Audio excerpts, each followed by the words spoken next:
Joining us today is Tom Forkan, a seasoned IT leader with a passion for modernizing infrastructure and driving strategic outcomes. From retail giants to local government, Tom has spent over 15 years turning reactive IT environments into resilient, future-ready ecosystems. Welcome, Tom. Great to have you. Great to talk to you too, Paul. It's been a little bit. So let's jump right into the questions. What moment in your career has taught you the most? Well, that's a hard question to really answer because I don't think my career's done yet. I've got a bit of time left in this tank still, but the one that most recently really affected how I do things and decision-making was that god-awful day last July when CrowdStrike systematically blue-screened the entire world. And I woke up long before anyone knew what it was. All of my monitoring tools were screaming. My phone was vibrating off my nightstand. I grabbed it, ran into my office to get. It's obviously a misfire, there's no sweat.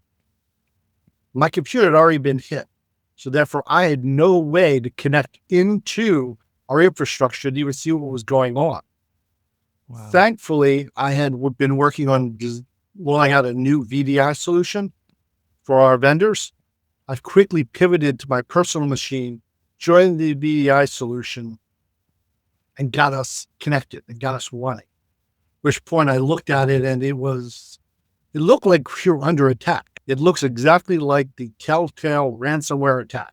I'm literally watching machines reboot and fall off of the environment. I woke up the incident response team. It took a little bit because 2 a.m. is not the best time to get responses. True. And everyone on the call, and I just kept watching these fall. And I said, guys, I'm making the command decision, guys. I'm turning off all the servers. The company's going dark at this moment. And I went in and shut off all the machines to figure if this is a ransomware attack, I might be able to mitigate, might be able to at least save something. So shut everything down. And probably about another 30 minutes later or so, our CISO joined the call because he finally realized his phone was bouncing off of his nightstand. And he says, what'd you do? What happened? Where were you? I told him, I said, I shut everything down. The company is literally dark today.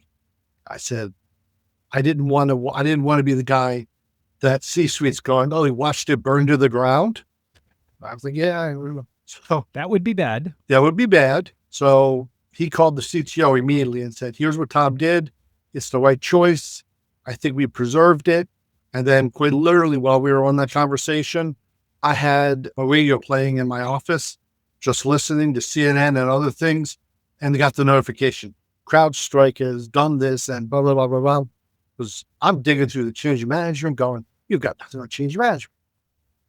Shoot, I've got no patching. Nothing should be happening tonight. So that taught me that in the breach, I got to make command decisions. I've got to be the voice in the group of how best to secure us, how best to do it. And that was it. And I really wasn't supposed to be on call that night. One of my team members had a family engagement early the next morning. I thought, dude, I'll worry about it. That way you don't get a call. I believe it was like the rehearsal dinner for his son's wedding. But you won't get a call. I'll handle it. No problems. Well, no. That was the last time you did that. Yeah. No good deed goes unpunished. It's the kind of manager I like to be. So, yeah, that really told me a lot. I think trial absolutely, or adversity really teaches us a lot about who we are as people, who we are as leaders. So I thoroughly agree. That is a great example. And I don't know if there's a right answer in that kind of melee and horrible situation, but taking care of your team is critical. And then also having the leadership above you that had your back was really a great example of how to work together. So I love that. When your colleagues or team members describe you, what 3 words would they consistently use?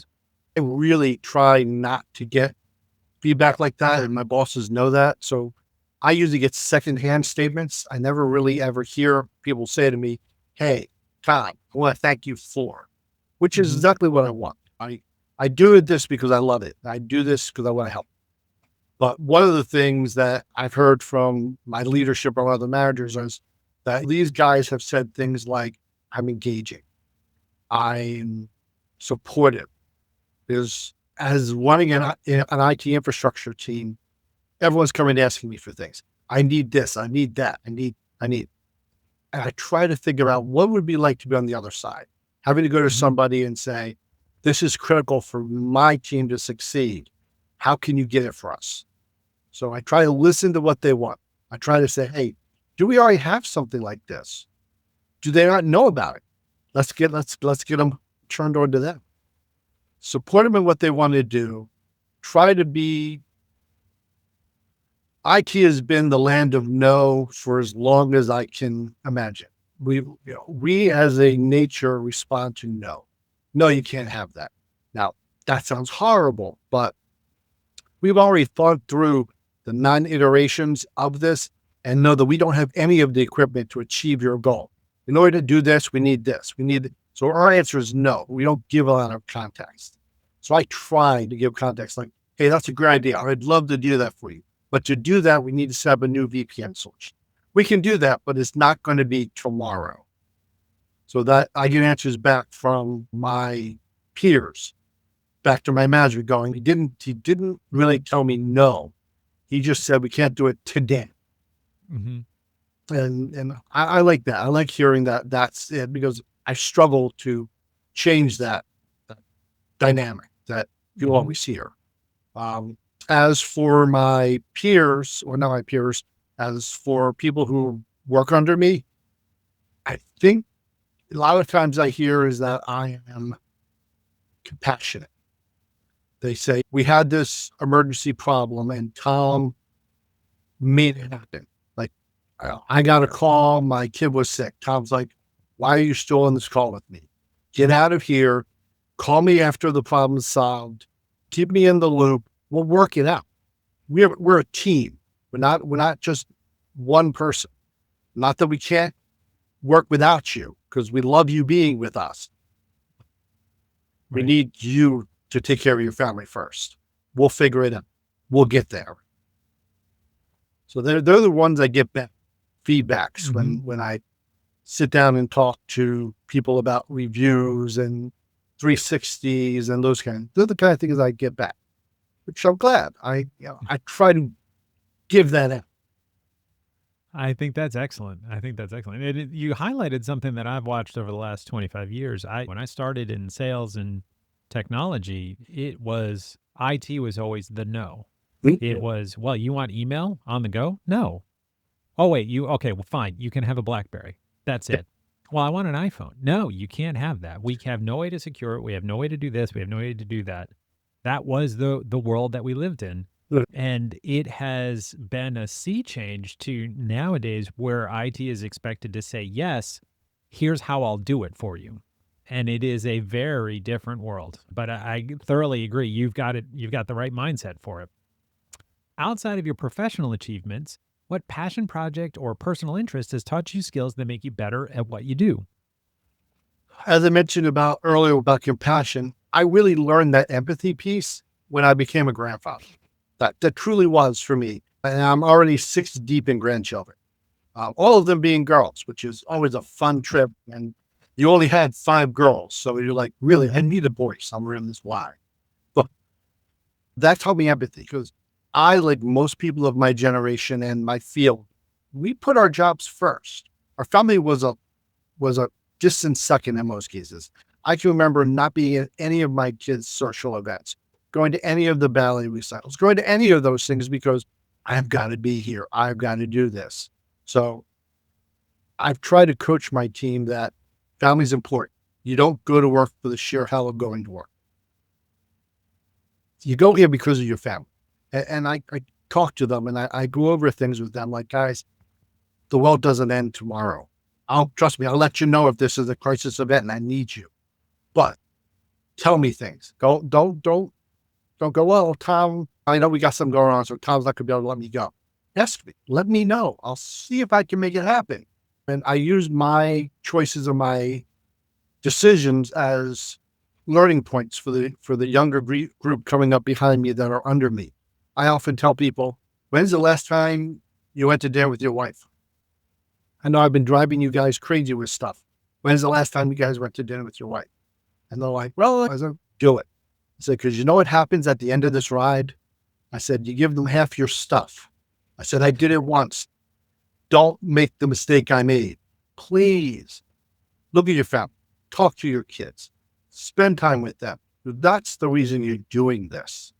And that came to light when I was a grandfather, and my daughter say to me, you know, Dad, I wish you could have spent more time with me. I'm like, I know. I'm hoping no one else repeats this mistake. So learn from me. Right. Exactly. Learn from where I didn't always succeed. So Yes. I think that's absolutely right. So can you tell me about a mentor that's meant something for you? I've had a few mentors officially and unofficially, but I have to tell you, one thing has really affected my management style. And I keep telling people the same story everywhere I go. It was a horrendous snowstorm. I was working up in New Jersey, wanted the IT for an entire township. So I'm the dude. 4 a.m, I get a phone call from the chief of police. Tom, we can't talk to our emergency teams. We can't get hold of anyone on the street. I mean, we're isolated here. I was like, okay, I'll get ready to go down. He goes, you can't drive down in this. So he sent a 4x4 truck down to my house because I'm about 2 miles from town hall. Pulls in the driveway. I climb in the car. We leave the driveway, all lights and sirens, which I love because they loved messing with me and my neighbors. So we leave.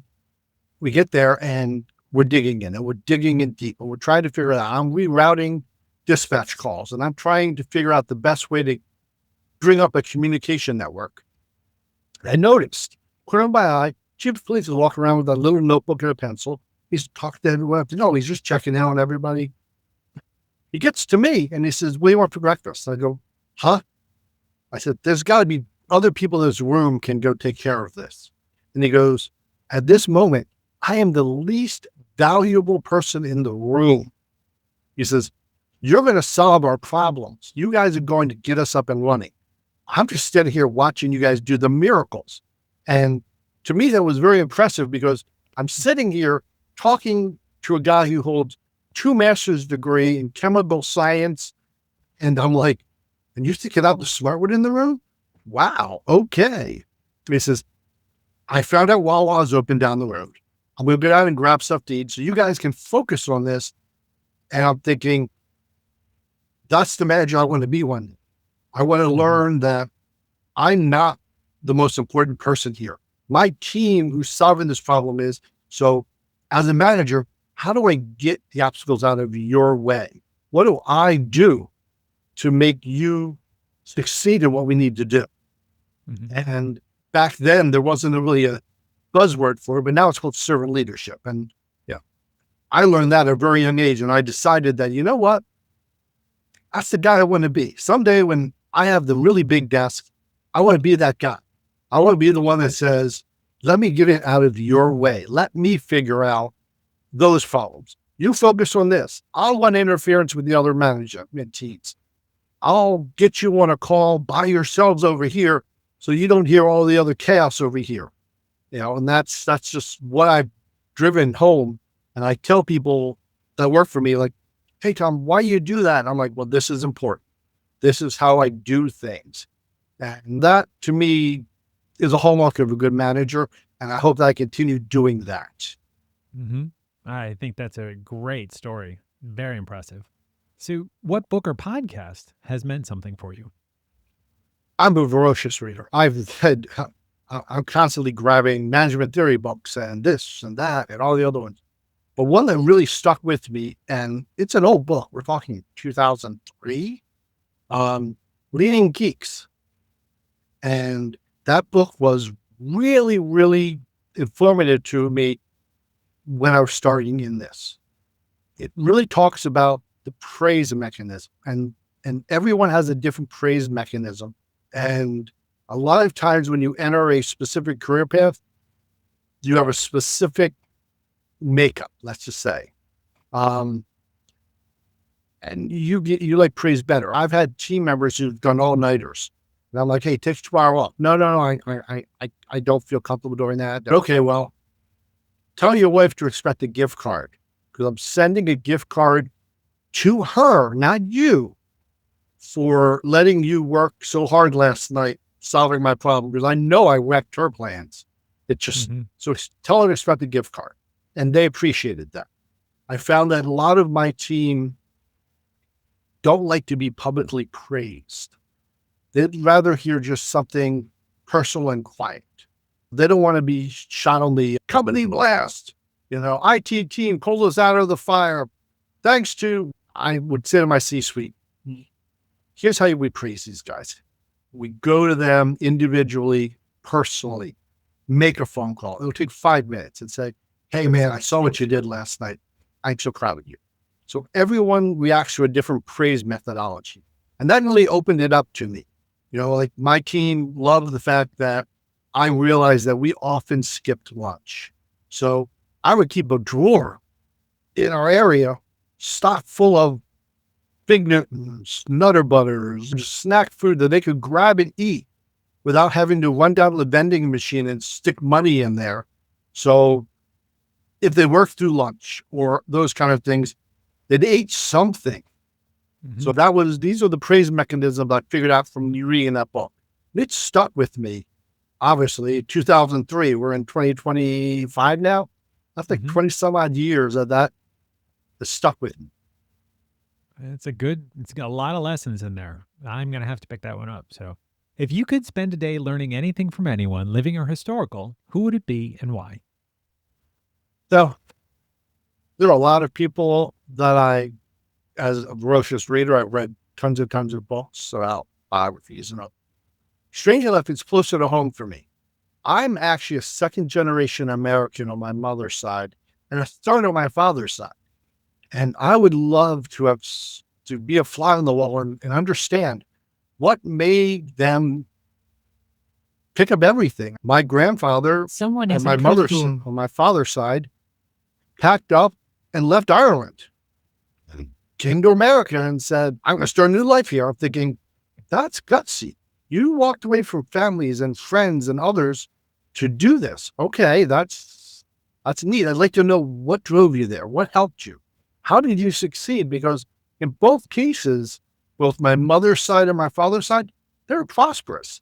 It wasn't like a 2-generational experience. They got here and they worked and they achieved.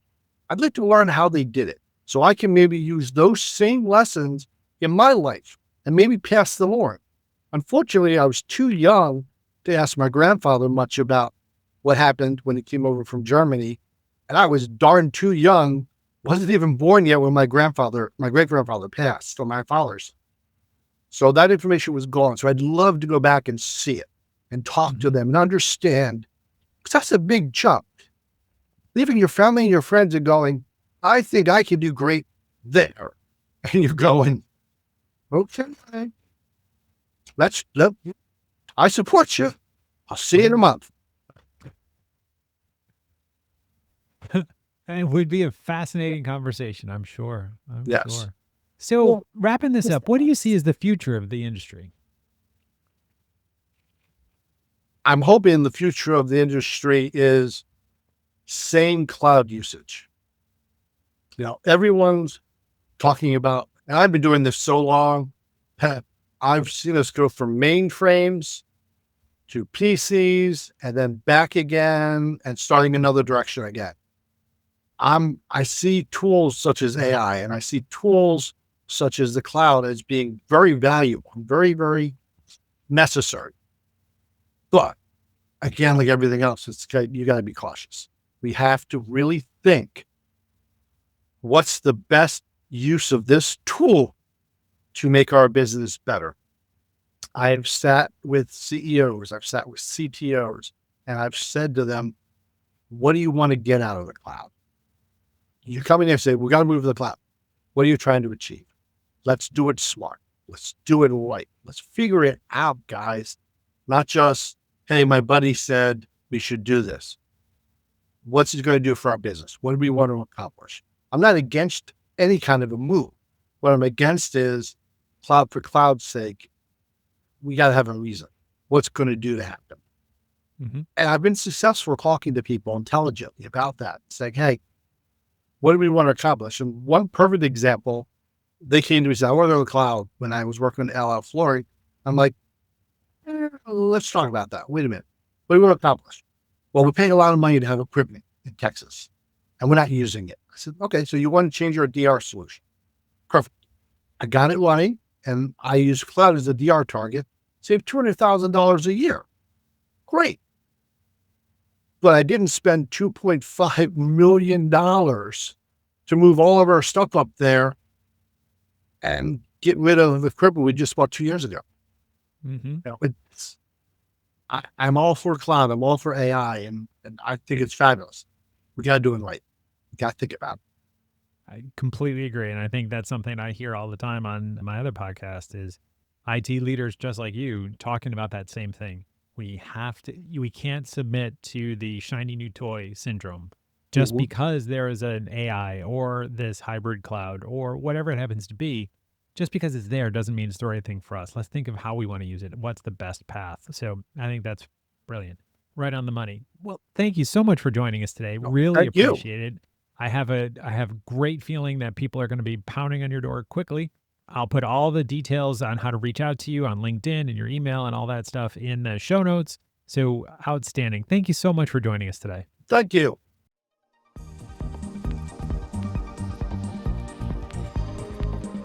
MTMG, guidance that empowers.